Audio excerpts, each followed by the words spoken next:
Annamayya project కాపాడలేవు, కొట్టుకొని పోయిన తర్వాత ఇండ్లు కట్టిలేవు, నువ్వు 3 రాజధానులు కడతారంటే ఎవరు నమ్మతారా తమ్ముళ్ళు అని అడుగుతున్నా. 3 రాజధానుల పేరుతో ఈ రాష్ట్రాన్ని అడ్రస్ లేకుండా చేసిన వ్యక్తి ఈ జగన్మోహన్ రెడ్డి, అవునా కాదా అని మిమ్మల్ని అడుగుతున్నా. ఇతర అహంకారే కాదు, ఒక సైకో నేచర్ ఉంది. అందుకే నేను పిలిపిస్తున్నా, సైకో పోవాలి, కూటమి రావాలి.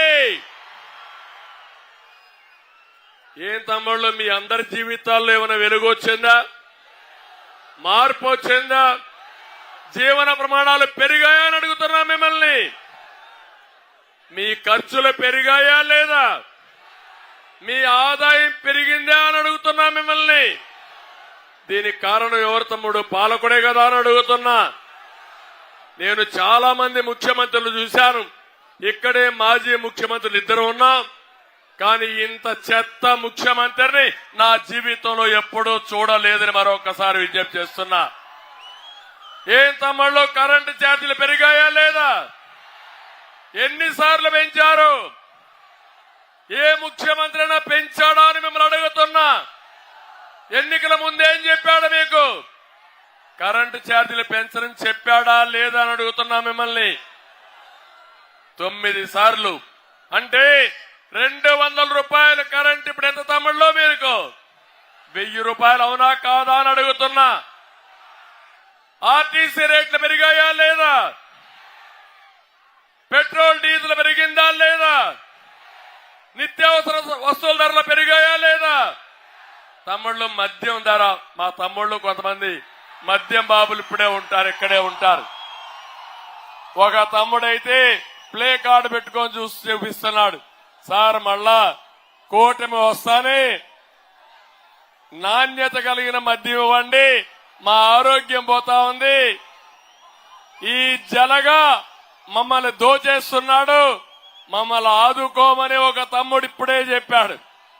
తమ్ముళ్ళు నేను అడుగుతున్నా ఒక మాట, ఒకప్పుడు 60 రూపాయల మద్యం అవునా కాదా, ఇప్పుడెంత క్వార్టర్ బాటిల్ 200. 200 అంటే చూపేయండి, చేయలు 2000 చూపేయండి అందరూ. 200. ఆ 140 రూపాయలు ఎవరికి పోతున్నాయి, జగన్మోహన్ రెడ్డికి అవునా కాదా అని మిమ్మల్ని అడుగుతున్నా. అంటే ఎక్కడ అన్యాయం నాకైతే అర్థం కాలేదు. నాసిరకం మద్యం, బాధ్యత లేని ముఖ్యమంత్రి, పేదవాళ్ళని చితగా కొట్టే విధానం, మీ ఆరోగ్యాన్ని పూర్తిగా నాశనం చేసి మా ఆడబిడ్డల మంగళసూత్రాలు తెంపేసిన దుర్మార్గుడు ఈ జగన్మోహన్ రెడ్డి, జలగని చెప్పి నేను మీకు తెలియజేస్తున్నా. అన్ని విధాలా దోచుకున్నారు. నేను ఒక విషయం ఇక్కడ అడుగుతున్నా, మీరు అందరున్నారు, పాపాల పెద్దిరెడ్డి కూడా ఇక్కడ ఒకడున్నాడు. మొత్తం మీరు చూస్తే ఆయన ఎమ్మెల్యే, ఆయన తమ్ముడు ఇంకోటి ఇక్కడ ఎమ్మెల్యే, ఆయన మంత్రి, ఆయన కొడుకు ఎంపీ. ఏం వరగబెట్టారు తమ్ముళ్ళు అని మిమ్మల్ని అడుగుతున్నా. ఇక్కడ ఎంపీ ఏమైనా పనులు చేశాడా, మీకు జరిగాయా, మీకు ఒక్కవి జరిగాయి కొన్ని. మీ వెరైటీస్ ఇక్కడే ఉంది. ఇది దోచుకున్న దొంగ ఎవడని అడుగుతున్నా మిమ్మల్ని. ఎవరు ఎవరు మీ ఊర్లో వెరైటీస్ ఉంటే దాన్ని పూర్తిగా కొల్లగొట్టి 100,000 కోట్ల రూపాయలు దోచేసిన వ్యక్తి. ఇదే కాదు, ఇక్కడ ఎర్ర చందనం ఉంది. ఎర్ర చందనానికి ముఠా నాయకుడు ఎవడని మిమ్మల్ని అడుగుతున్నా. ఎవరని మిమ్మల్ని అడుగుతున్నా. అంటే నేనున్నప్పుడు ఎర్ర చందనాన్ని కంట్రోల్ చేశాం, కిరణ్ కుమార్ రెడ్డి గారు కంట్రోల్ చేశారు. స్మగ్లర్ని ఎక్కడికక్కడ నియంత్రణ చేసి ఈ ఎర్ర చందనం అనేది ప్రజల ఆస్తి, దీన్ని నమ్మి మీ ప్రజా సంక్షేమానికి ఖర్చు పెట్టాలనుకుంటే దుర్మార్గులు వచ్చిన తర్వాత స్మగ్లర్స్ ని డెవలప్ చేశారు. 100,000 కోట్ల రూపాయలు సంపాదించారు. ఇక్కడ ఎమ్మెల్యే కూడా అందులో స్మగ్లర్లో ఒక భాగం అని మీ అందరికీ తెలియజేస్తున్నా. అంటే రేపు వస్తారు. ఇదే కాదు, మద్యంలో దోచేసిన డబ్బులున్నాయి, గనుల్లో దోచేసిన డబ్బులున్నాయి, ఇసుకలో దోచేసిన డబ్బులున్నాయి. తమ్ముళ్ళు, ఈ రోజు ఒక్క విషయం గుర్తుపెట్టుకోండి. జగన్మోహన్ రెడ్డి నాటకం మీకు ఇచ్చేది 10 రూపాయలు, మీ దగ్గర దోచుకునింది 100 రూపాయలు. అతను దోచేసుకున్నది 1000 రూపాయలు. అవునా కాదా అని మిమ్మల్ని అడుగుతున్నా. ఇంత అవినీతి పరుణ్ణి ఎప్పుడైనా చూశారా అని మిమ్మల్ని అడుగుతున్నాను. ఇవన్నీ చేసి ఇక్కడ ఈ పెద్దిరెడ్డి అరాచకాలైతే నాకే అర్థం కావడం లేదు. నేను కన్నెర్ర చేసుంటే పెద్దిరెడ్డి ఇంట్లో నుంచి బయట వచ్చేవాడు కాదు, గుర్తుపెట్టుకోమని హెచ్చరిస్తున్నా. ఇంకో పక్క ఆవులాపల్లి రిజర్వాయర్ పేరుతో 600 కోట్ల రూపాయలు పని చేయకుండా దోచేసిన వ్యక్తి పెద్దిరెడ్డి. ఎన్జీటీ 100 కోట్ల రూపాయలు ఫైన్ వేశారు.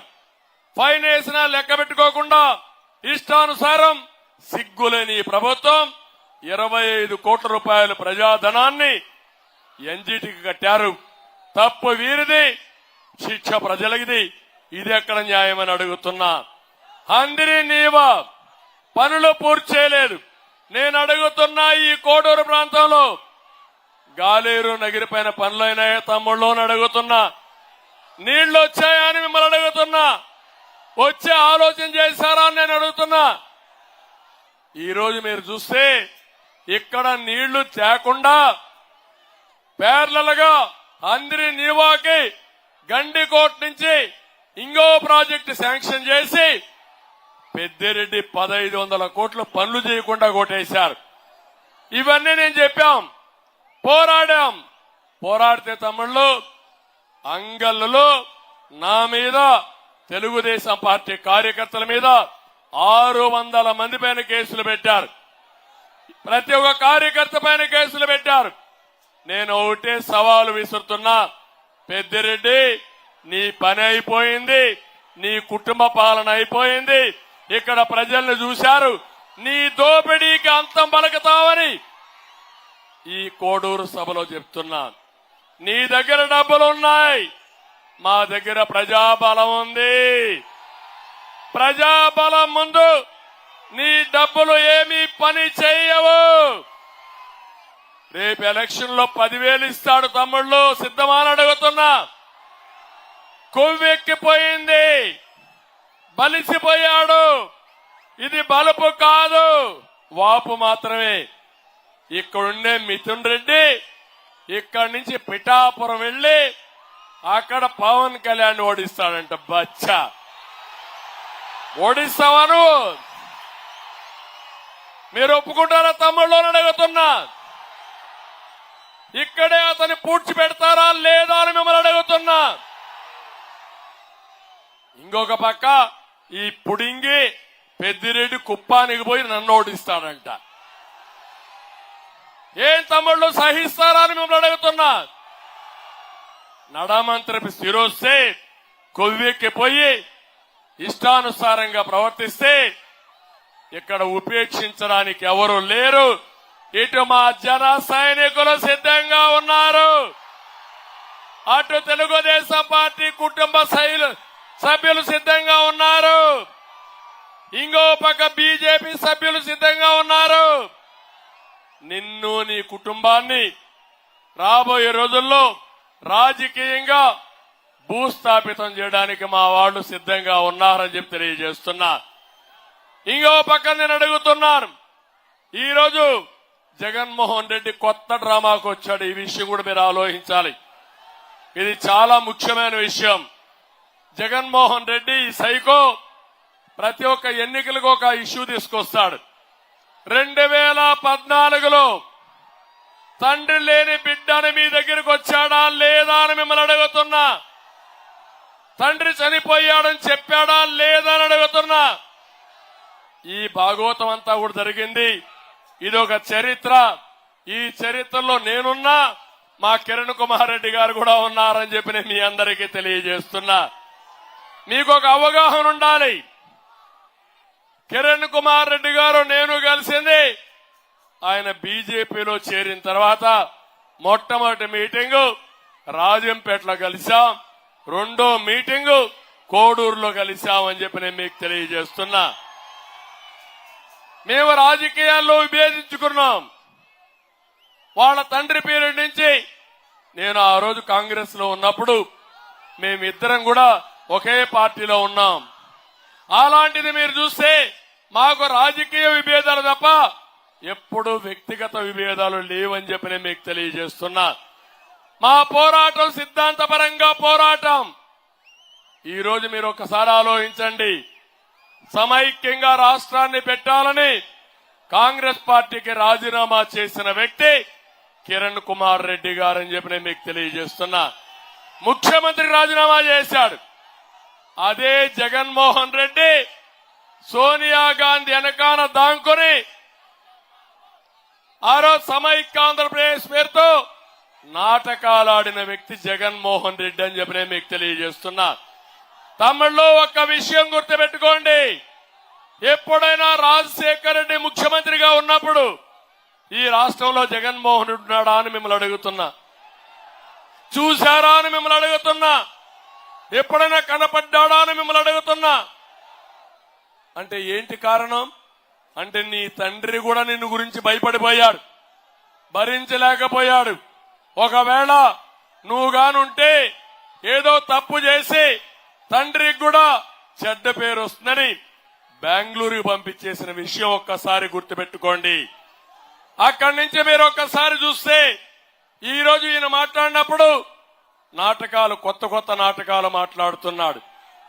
2009లో చరిత్ర నెమరేసుకోమంటున్నాను. నేనున్నా, కిరణ్ కుమార్ రెడ్డి గారు ఉన్నారు. తండ్రి చనిపోతే మేము బాధపడ్డాం. తండ్రి చనిపోతే శవాన్ని పెట్టుకుని ముఖ్యమంత్రి కావడానికి సంతకాలు సేకరణ చేసిన వ్యక్తి ఈ యొక్క సైకో అని చెప్పి నేను మీకు తెలియజేస్తున్నా. అదే కాదు, ఈ రోజు మీరు చూస్తే రాజశేఖర్ రెడ్డికి నాకు కూడా ఒకప్పుడు సన్నిహిత సంబంధాలు ఉండేటివి. మేమిద్దరం మంచి స్నేహితులం. రాజకీయాల్లో రెండో పార్టీలో ఉన్నప్పుడు ఇద్దరం కూడా డిఫర్ అయి వివిధ రాజకీయ పార్టీల్లో పనిచేశాం. తమిళలో నేను అడుగుతున్నా, ఈ యొక్క కోడూరులో ఊ కిల్డ్ బాబాయ్, ఊ కిల్డ్ బాబాయ్, ఊ కిల్డ్ బాబాయ్. మీకు అందరికి అర్థమైంది కదా? అర్థమైందా లేదా? అర్థమైంటే జైలు పైకి ఎత్తండి, మాకు అర్థమైందని. ఈ రోజు అంటున్నాడు అంత కొన్ని పక్కన పెట్టుకొని దేవుడికి ఏ తెలియాలంటాడు. ఏం తమ్ముళ్ళు మీకు అందరికీ తెలుసు కానీ జగన్మోహన్ రెడ్డి ఒకడికే తెలియదా అని అడుగుతున్నా. ఏం చెప్పారు మీ సాక్షి పేపర్లో? మొట్టమొదటిసారిగా గుండెపోటని చెప్పావా లేదా అని అడుగుతున్నా. అక్కడి నుంచి నారాసుర రక్త చరిత్ర అని చెప్పాడు. ఆ రోజు కూడా పోస్ట్ మార్టం అయిందంటే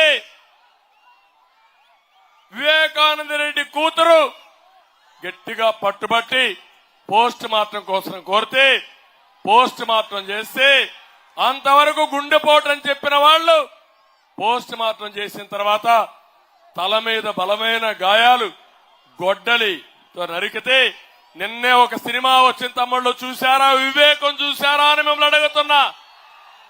చూశారా అని నేను అడుగుతున్నా. అంత ఘోరంగా చంపేయడం కరెక్టా నేను అడుగుతున్నా. ఇప్పుడు మళ్ళా అంబులెన్స్ దారి ఇచ్చేసేయండి, కావాలని కూడా పంపిస్తా ఉంటారు అంబులెన్స్ ఇవన్నీ, అయినా పర్వాలేదు దారి ఇచ్చేసేయండి. అంబులెన్స్ దారి ఇవ్వాలి.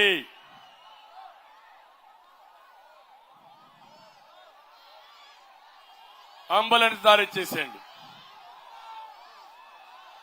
ఈ రోజు మీరు ఒక్కసారి చూస్తే ఇలాంటి పనులన్నీ చేసి ఈ రోజు వాళ్ళ ఇంట్లో గొడవలు, అది మాకు చుట్టే ప్రయత్నం చేస్తావా జగన్మోహన్ రెడ్డిని అడుగుతున్నా. మేము పవన్ కళ్యాణ్ గారు కలిశాం, బీజేపీతో కలిశాం, జట్టు కట్టాం. కూటమి అధికారంలోకి రావడానికి అన్ని విధాల ప్రయత్నం చేస్తాం. ఇది మా కోసం కాదని మీ అందరికీ విజ్ఞప్తి చేస్తున్నా. ప్రజలు గెలవాలి, రాష్ట్రం నిలబడాలి, భవిష్యత్తు బంగారు బాటలో నడవాలని మా ఉద్దేశం. ఈ రోజు ఇక్కడ ప్రత్యేకమైన పరిస్థితి మీరు ఒకసారి చూడండి.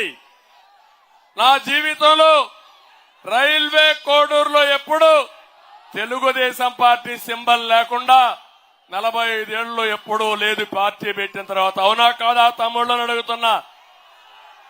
ఒక పక్క శ్రీధర్, జనసేన, గాజు గ్లాసు, ఇంకో పక్కన కిరణ్ కుమార్ రెడ్డి గారు, బీజేపీ, కమలం పువ్వు గుర్తు. అంటే తెలుగుదేశం పార్టీ లేదంటే మీరు అర్థం చేసుకోవాల్సింది, ఇక్కడ తెలుగుదేశం పార్టీ త్యాగం చేశాం. జనసేన, జన సైనికులు చాలా నియోజకవర్గాల్లో త్యాగాలు చేశారు. బీజేపీ జాతీయ పార్టీగా ఉండి వాళ్ళు త్యాగాలు చేశారు. మా త్యాగాలు ఈ రాష్ట్రం కోసం, మీ భవిష్యత్తు కోసం అని చెప్పి నేను మీకు తెలియజేస్తున్నా.